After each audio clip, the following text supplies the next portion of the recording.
दिनपुर गांव में सोहन नाम का हलवाई रहता था। वह खूब बढ़िया और स्वादिष्ट मिठाइयाँ बनाने के लिए जाना जाता था। इसी वजह से उसकी दुकान पूरे गांव में मशहूर थी। पूरा गांव उसी की दुकान से मिठाइयाँ खरीदता था। वह और उसकी पत्नी मिलकर शुद्ध देसी घी में मिठाइयाँ बनाते थे। इससे मिठाइयाँ काफी स्वादिष्ट, अच्छी और स्वादिष्ट बनती थी। हर रोज शाम होते होते उसकी सारी मिठाइयाँ बिक जाती थी और वह अच्छा मुनाफा भी कमा लेता था। मिठाइयों से जैसे ही आमदनी बढ़ने लगी, सोहन के मन में और पैसा कमाने का लालच आने लग गया।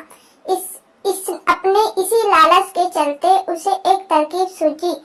वह शहर गया और वहां से एक दो चुंबक के टुकड़े ले कर आ गया। उस टुकड़े को उसने अपने तराजू के नीचे लगा दिया। इसके बाद एक नया ग्राहक आया जिसने सोहन के पास से 1 किलो जलेबी खरीदी।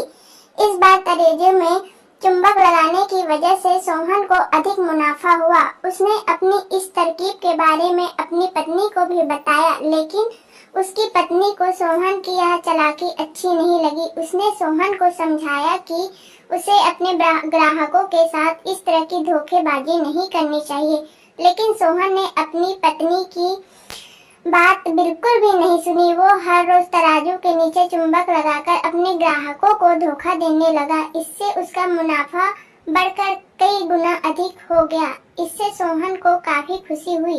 एक दिन सोहन की दुकान पर रवि नाम का एक नया लड़का आया। उसने सोहन से 2 किलो जलेबी खरीदी। सोहन ने उसे भी चुंबक लगे तराजू से तोड़कर जलेबी दे दी।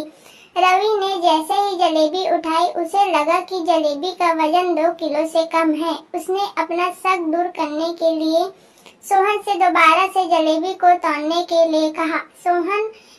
रवि की बात सुनकर सोहन चिढ़ गया। उसने कहा, मेरे पास इतना फालतू समय नहीं है कि मैं बार बार तुम्हारी जलेबी ही तौलता रहूं। इतना कहकर उसने रवि को वहां से जाने के लिए कह दिया।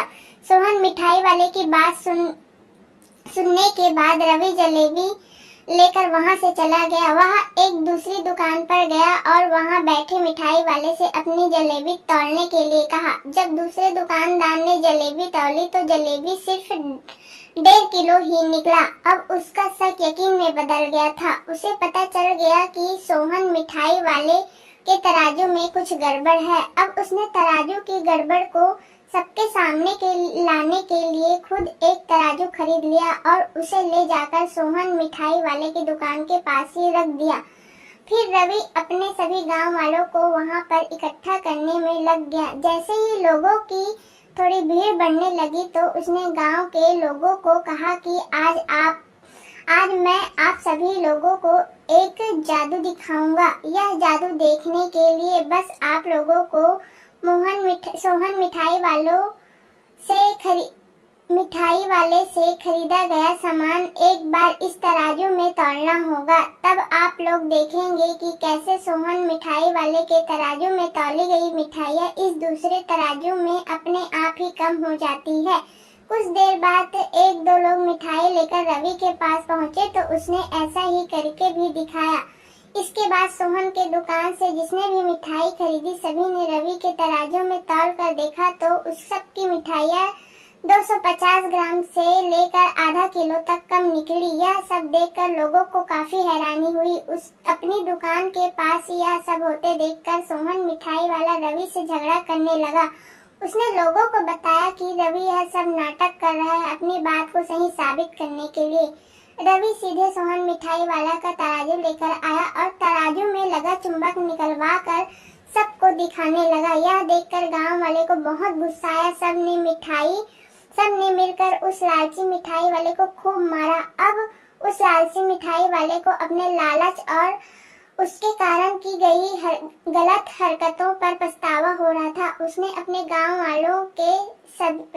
वालों के सामने माफी मांगी और वादा भी किया कि भविष्य में वे ऐसी कोई भी जालसाजी नहीं करेगा।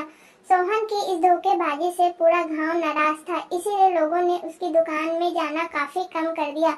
इधर सोहन के पास पछताने के अलावा और कुछ नहीं बचा था, क्योंकि वो पूरे गांव वालों का भरोसा खो चुका था। कहानी से सीख मिलती है कि कभी भी लालच नहीं करना चाहिए, हमेशा ईमानदारी के साथ अपना काम करने से ही इंसान का नाम होता है।